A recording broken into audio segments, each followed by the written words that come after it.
Thank you, Mike.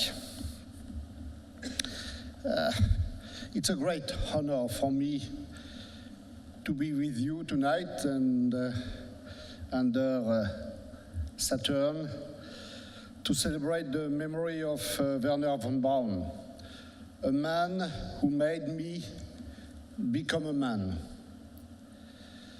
But before coming back to Monsieur von Braun, let me first tell you how much I am sorry about the accident of Antares yesterday on its way to ISS.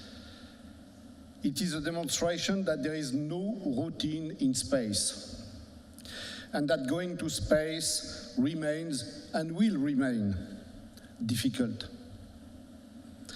This is not just one accident, this is our accident that we all share as ISS partners.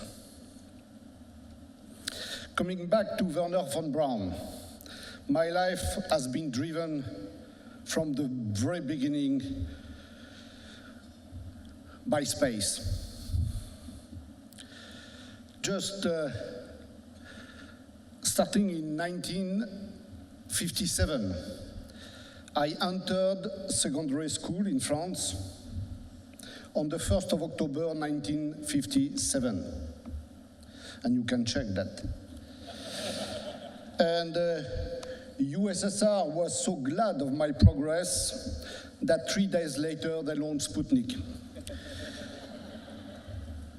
And I have spent all my nights at school to listen to the Mercury missions, the Gemini, the Apollo missions, because I was not yet Director General of ESA, so I could not convince at that time NASA to make their missions during the day in Europe. And in spite of my white nights, I succeeded to get my engineering degree, Mike said, in 1969. But even better, I got my degree on the 20th of July 1969, and Neil Armstrong was so glad that he made something great that very night. So as you can see, I had no choice but to live in space with one clear objective: to meet all my heroes. Wernher von Braun, Neil Armstrong, and many others. And I was lucky, because it went beyond my expectations. And Wernher von Braun was the first one that I met. I shall always remember, it was in October 1972, during the International Astronautical Congress in Vienna. And I was a young engineer, making a presentation on pogo instabilities that we have experienced on the Diamant B launch vehicle. And after my presentation, someone came to me. Someone that I knew very well, but someone that I have never met before. And I must say that to have Monsieur von Braun in front of me, that did not make my day, but made my life. And I still feel the emotion to meet Monsieur von Braun, myself, a very young engineer, that I shall never forget that. And I was so lucky to have worked on pogo instabilities that I have spent a significant part of my 70s in the United States to provide a very small contribution to the pogo suppressor of the Space Shuttle main engine. So it was very small for the Space Shuttle main engine, but it was very big for me, giving me access to the centers of my dream. I came so often in Huntsville, Alabama, where the perfume of von Braun was still floating.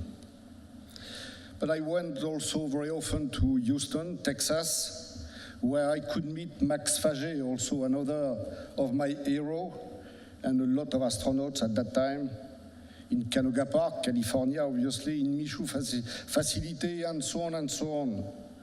And when I left United States in 77, this is when I met Neil Armstrong, and it was in Paris, during the Paris Air Show. So that all my dreams come true. And in particular, when he has accepted that I could step on his foot. Because when I met Neil Armstrong, I said, "Sir, I am sorry, but shaking your hand, it's okay, but I would prefer to step on your foot." And he said yes. He said yes. And I can say today that I stepped on the moon.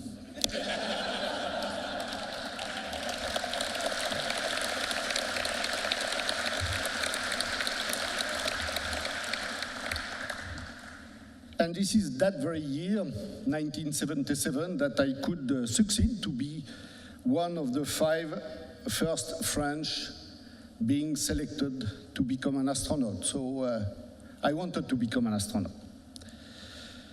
I did not succeed, I was not good enough.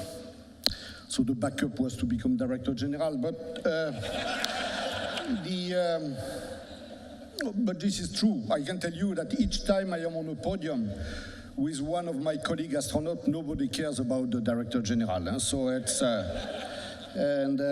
and this is true also. Just to give you an anecdote, I think that it was in 2009 that at ESA I have opened 5 posts to become 5 posts of astronauts, and we got 8,000 applicants.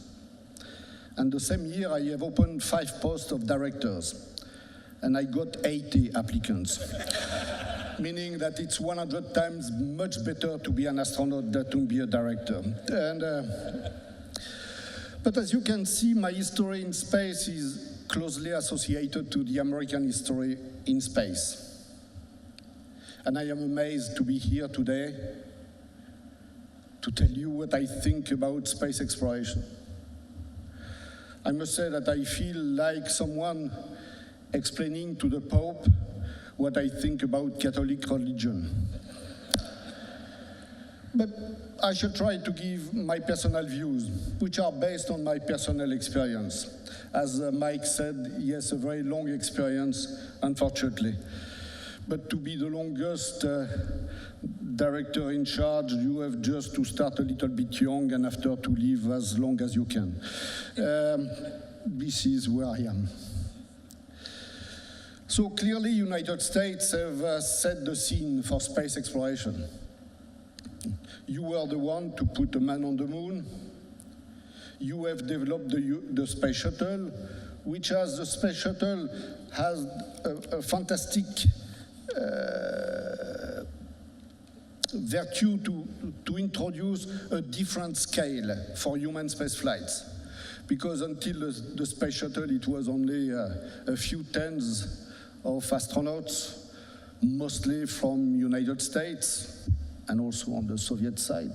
But with the space shuttle, you have opened the doors to hundreds of astronauts, and especially astronauts from all over the world. So the space shuttle has been clearly a very important milestone for human spaceflight in the world. You have also taken the lead of the partnership on the International Space Station, including taking Russia on board. And this partnership is and will remain by far the most important legacy of the International Space Station. I shall just quote Mike Griffin. He always said that the partnership will stay much longer than hardware. And this is true. This is true. I think that we have developed a partnership which is irreversible. But you have also landed several times on Mars that nobody has done. So you have set the scene. You have set the scene and you have regulated the pace of the world. demonstrating a fantastic capacity to succeed. And even better, demonstrating a fantastic capacity to recover after few tragedies and failures. So bravo United States, and thank you. In particular, ESA thanks you for your support at the start of ESA. It was 50 years ago, because we are celebrating this year 50 years of the European Space Agency. And we have started in cooperation with the United States. As I say in all my speeches, we don't know what means not cooperating with the United States at ESA. And then we became partner. We shall never forget Cassini-Huygens being together to Saturn and for Huygens landing on Titan. So ESA would not be what it is today. A great and successful agency that I am proud of, without the partnership of the United States, and in particular the partnership with NASA. However, the result of this partnership is that a significant part of the world is just waiting for the United States to continue the great adventure of space exploration. And I must say that this approach, waiting for the United States, has generated much more discussions than actions, much more questions than answers. Discussions and questions on destinations. Shall we go to the moon? Shall we go to Mars? Shall we go to asteroids? Discussions and questions on which partners, which countries, which private partners. Discussions and questions on which sequence. Robotic, human, a mix, discussions and questions on which scenarios, and so on and so on. And unfortunately, these discussions have a tendency to push the future farther and farther. And that, it's a big problem. And it's a big problem, especially for young generations. As I told you, myself, I was entering the secondary school in 57. 12 years later, there was a man on the moon. And it went very fast. Almost every night I was listening to missions. I must say that this is not the same for our children. This is not the fault of anyone. This is not the fault of the United States. This is not the fault of ESA. I think it's a collective misperception. We cannot forget the past, and we shall never forget the past. But we should not try to replicate the past, because the world today is much more complex than even 20 years ago when I arrived at ESA.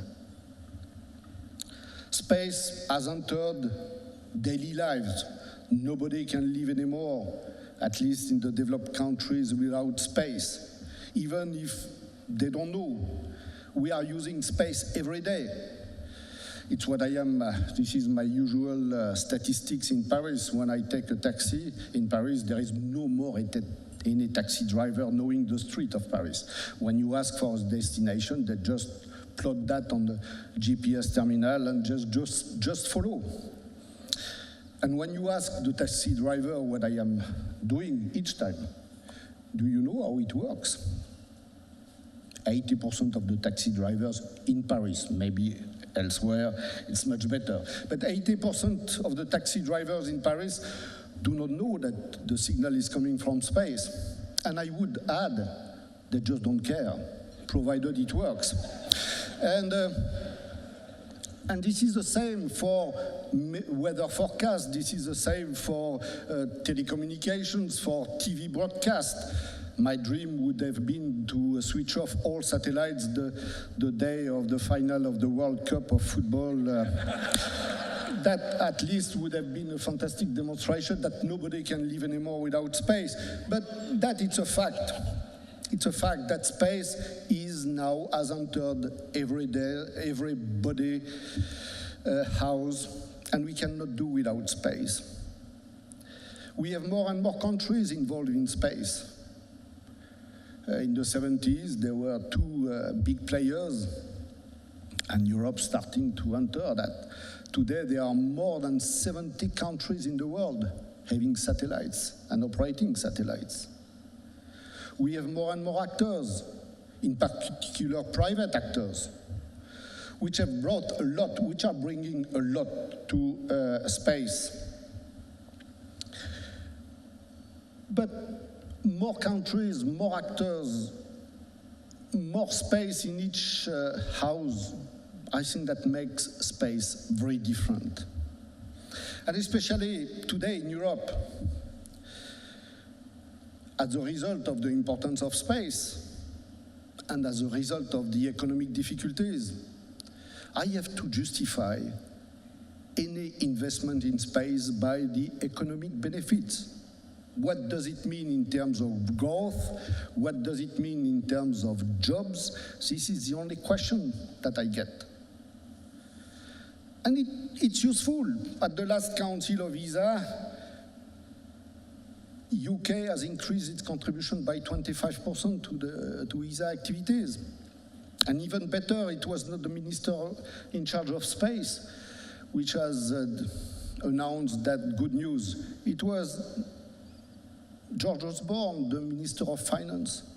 And when a Minister of Finance is glad to spend money, that you can say that you have made a progress. But unfortunately, creating jobs, contributing to economic growth, it's good, it's efficient, it's measurable by indicators. But it provides the priority to the short term and not to the long term.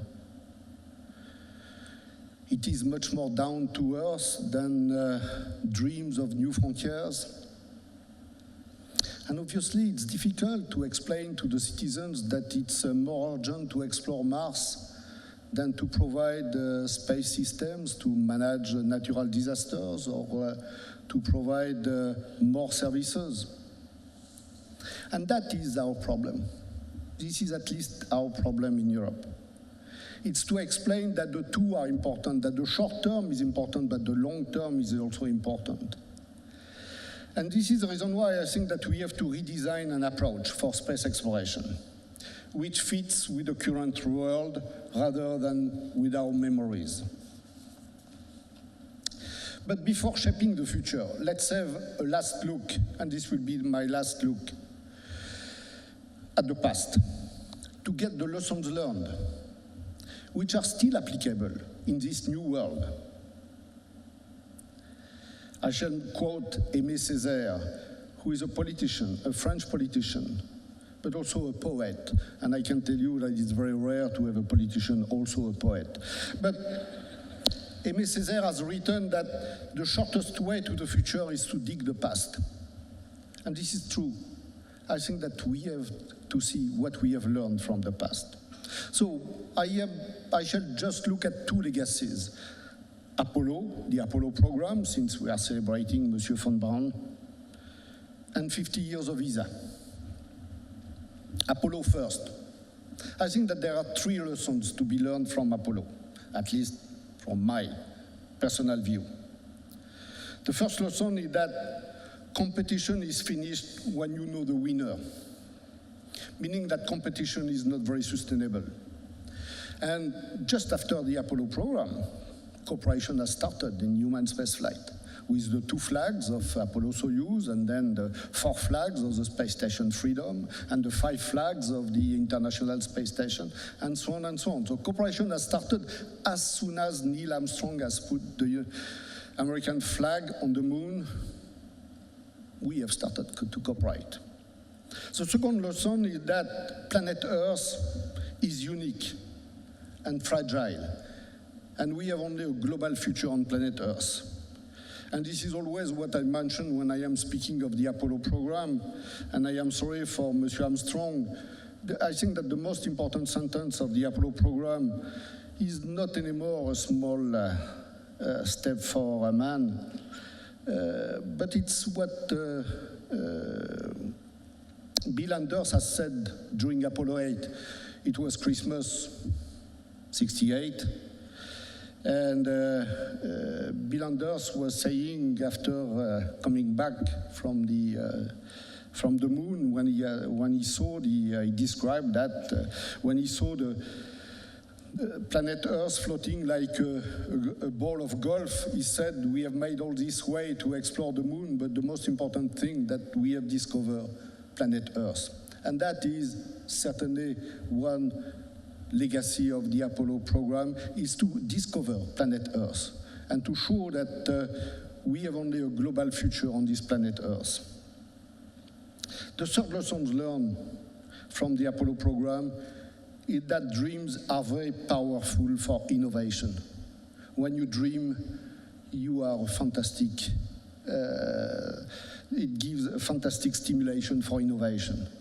So we have to go back to dreams also.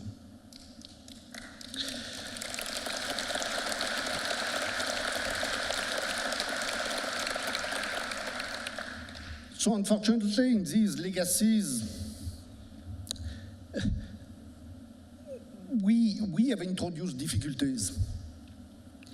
Because, and that I know that, and I shall come back to that, cooperation is much more difficult than competition. And I can tell you with 22 member states at ESA, I know what means difficulty of cooperation. So, because when you cooperate, you need time for discussions. You need time for convergence. You need time for decisions. And all these times have to be added to the time of implementation, meaning that cooperation is always much slower than competition. And this is the reason why the time has slowed down, because of the cooperation. And by the way, I would like to maybe underline that the first cooperation in human spaceflight were made by joining projects. It was not joint projects, and I shall come back to that. We have joined projects. We have joined Apollo and Soyuz to make Apollo-Soyuz. We have joined Freedom and Mir to make the International Space Station. We have joined Cassini and Huygens to make Cassini-Huygens. That is joining projects. This is not joint projects. And I shall tell you the difference when I shall come back to ESA, because at ESA, we are making joint projects. And cooperation is, unfortunately, all the more difficult that there are more and more partners. Much more difficult. Myself, when I arrived at ESA, we were 14 member states. When I shall quit ESA next year, we shall be 22 member states. And I can tell you that during my mandate, moving from 14 to 22, it's much more complex. Interesting, but complex. The other difficulty is that I was speaking of dreams. Unfortunately, dreams, at least in Europe, maybe not here in the United States, but dreams are individual. And to make cooperative programs with individual dreams, it adds another difficulty.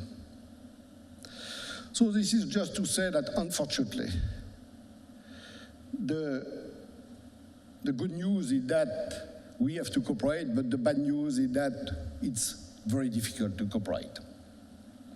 And this is the opportunity to go to the second legacy, which is the 50 years of ESA.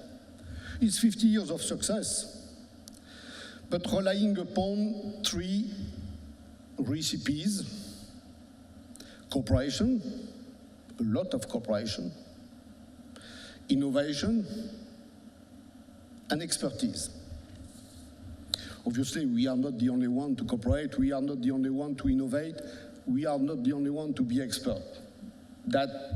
This is for sure. But I would like to give you my personal remark on these three recipes. First, and I am coming to the fact that in ESA, cooperation is to make joint project. We are not taking a French and a German project to make a Franco-German project.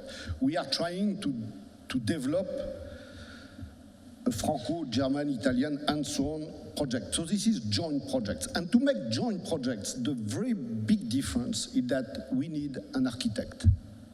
Without architect, there is no joint project. And that is certainly the characteristic of ESA. ESA is an architect. Architect to try and make a building by taking some pieces in France, Germany, Italy, and so on, 22 member states. Obviously, the role of architect can be played by other actors than ESA. And more, we are transferring our role of architect to industry operators, depending on which projects we are working on. But there is a need for an architect, and that is an important aspect of the cooperation. The second aspect of cooperation at ESA is that the cooperation is very flexible. Each project of ESA, and today we have 55, 56 different projects. Each project is a different cooperation. We are not asking all member states to cooperate on all projects. It's very flexible. We have projects where we have only 3 of the 22 member states. We have projects where we have the 22 member states, depending on their interest, their motivation, their resources. But it's very flexible. It's what we call optional projects. All projects of ESA are optional. They are not mandatory.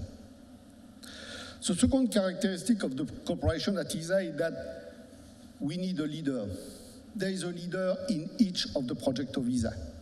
The French are the leaders in launchers, the Germans are the leaders for our contribution to ISS, the Italians are the leaders of ExoMars, the UK is the leaders on telecommunication programs, and so on, meaning that we have different leaders depending on the project.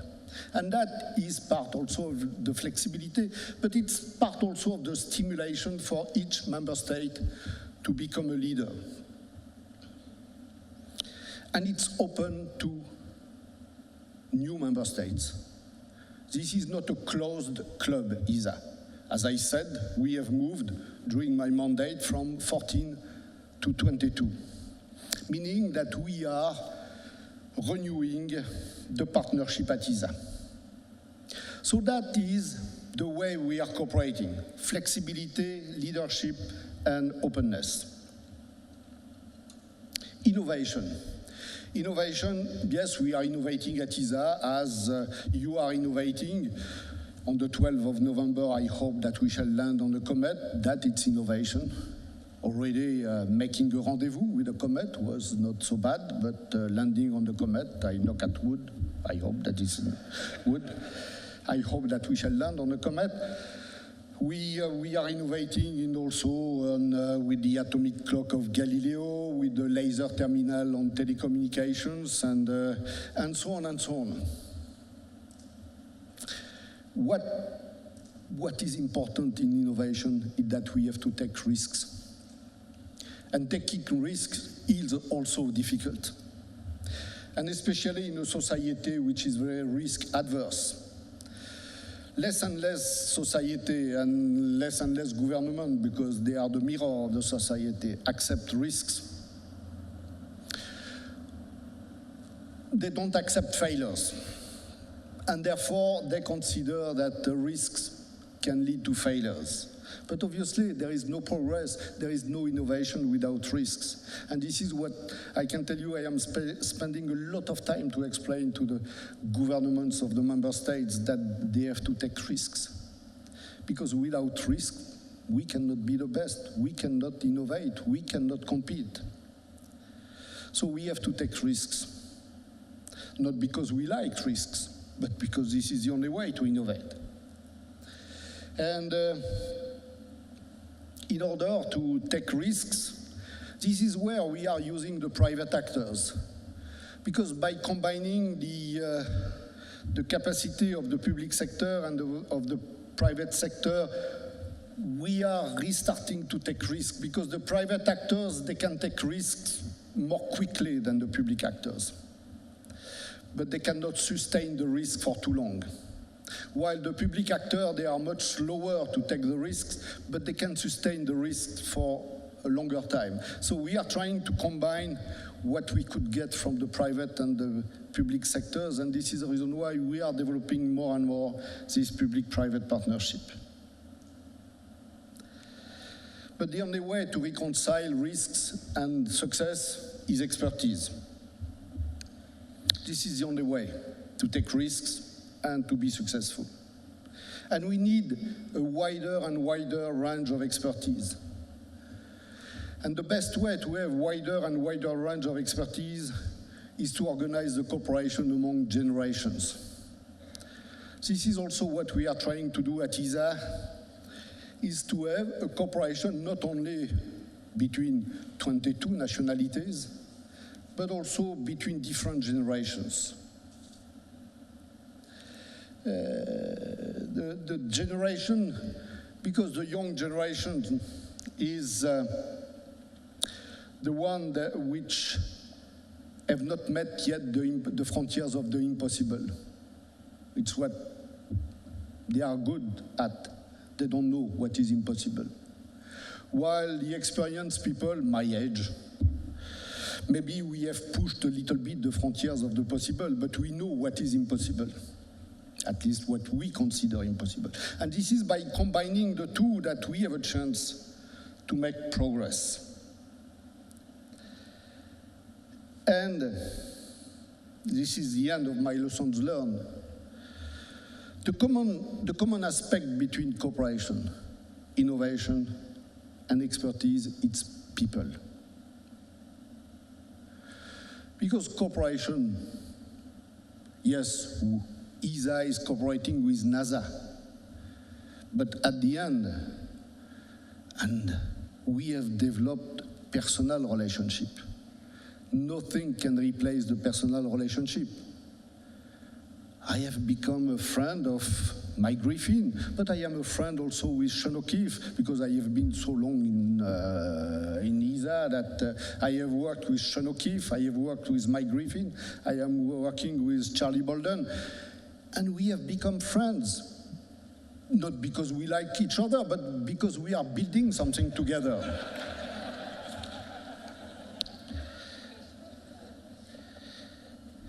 My wife is not here, so I can say that I always say that the mutual interest is much more sustainable than love. So this is, but we are working together because we have common interest, but because we have common interest, we have become friends. And because we have become friends, ESA and NASA are working very well. So that this is the effect of people. Innovation also. Computers, they have no imagination. And imagination is with the people. And this is the reason why the best way to innovate is to have the people having imagination. And imagination comes from working. And this is also the characteristic of the space people. They are working much more than the usual people.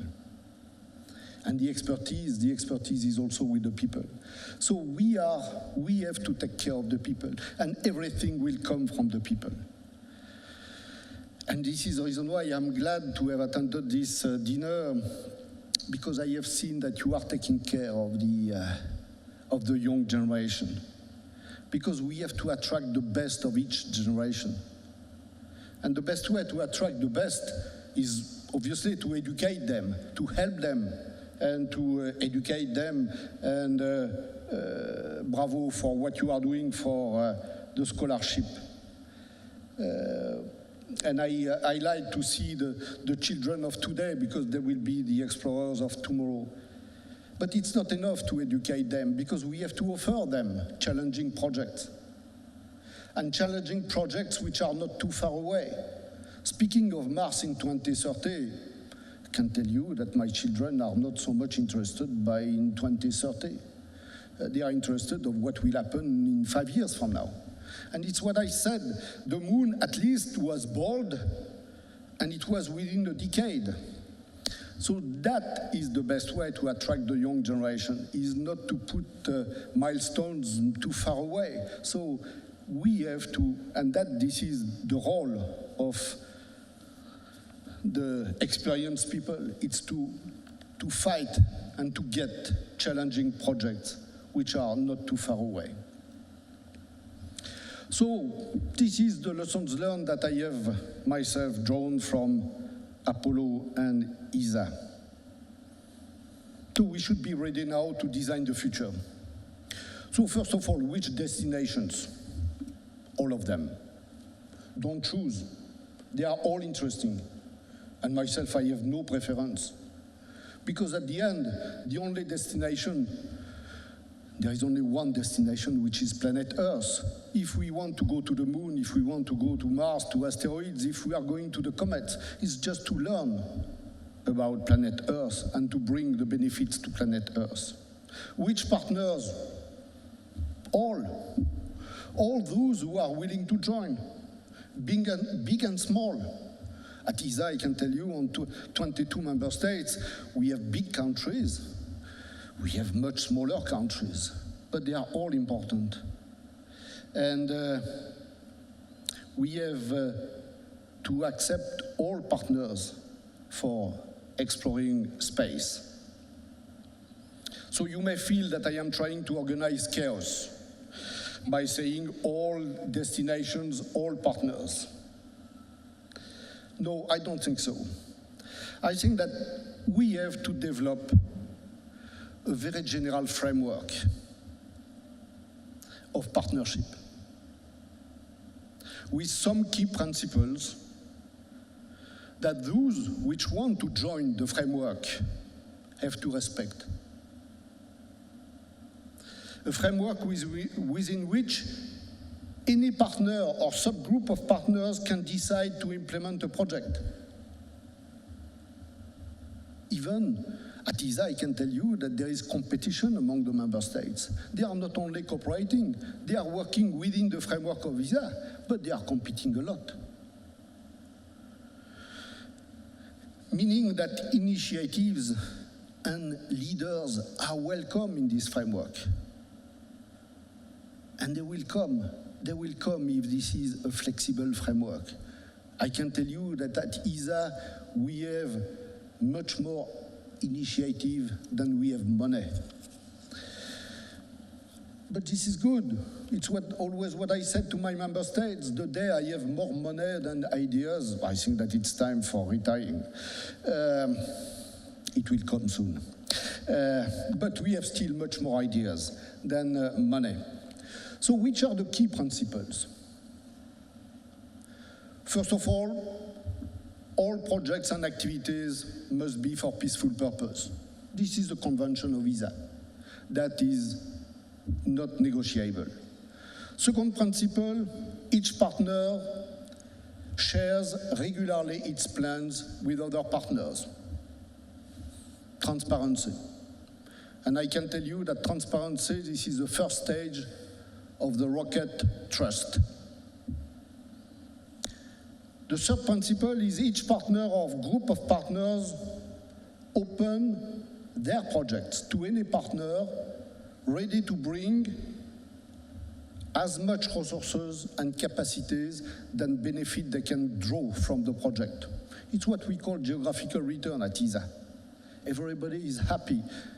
Every member state is bringing what they wish, measurable with their benefit. And this openness, this is the second stage of the Rocket Trust. Number 4, each partner or group of partners make available the results of their projects to other partners. After a grace period, it's what we are doing at ESA. The contributors to a project, they keep for 6 months, 1 year, depending on which project, the results for them. But after that, they share the results to other partners to go to the next step. So sharing is the third stage. Principle number 5, each partner or group of partners make available to other partners their transport system and basic infrastructures. on a cost reimbursement or on a barter basis. But that is very important. Exploration is not trucks. We should not compete on trucks. We should share the trucks. We should compete on science. We should compete on technology, but not on trucks. And that this is something that we have shared, Mike Griffin and me. Let's try to share the transportation system for exploration. The principle number 6 is that each partner or group of partners allocate a part of their capacity of a project to students and young scientists of the world. This is what we are doing. There is always part of the resources of a project, including on Rosetta, which is going to the Comet. We are reserving part of the resources for students and young scientists. And the 7th principle, the partners can be public or private. This is not something reserved to public actors. So I must say that these 7 principles looks like ESA. ESA at a global scale. But this is just for discussion. This is my personal remarks. But for me, it is urgent to move. Urgent to move, and in my view, the starting point should be to build such a framework. So who should take the initiative? I have no doubt, you. You should take the initiative.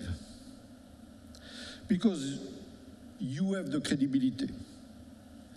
You have the solidity to the legitimacy, the history. You have all good reasons to take the initiative.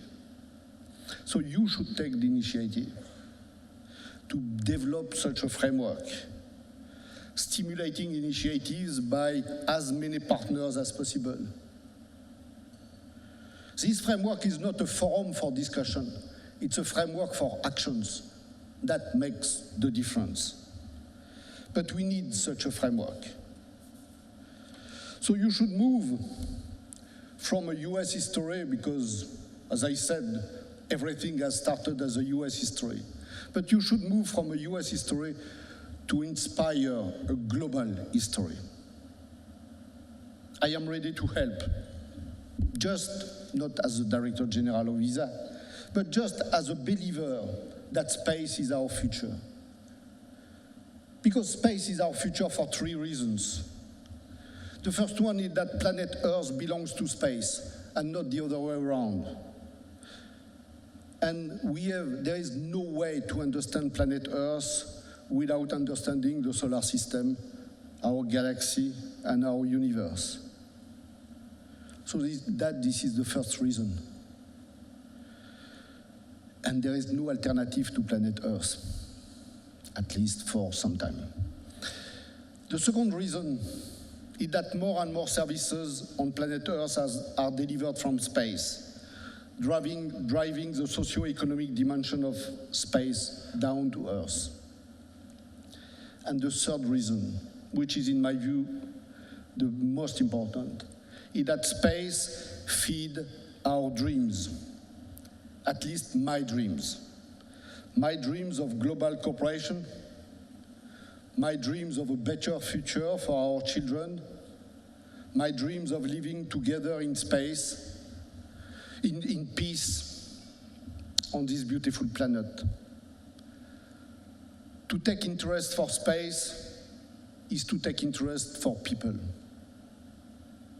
So let me conclude by quoting another French pilot and writer this time, Antoine de Saint-Exupéry. The future, you have not to predict it, you have just to make it possible. So let's make the future possible together. Thank you.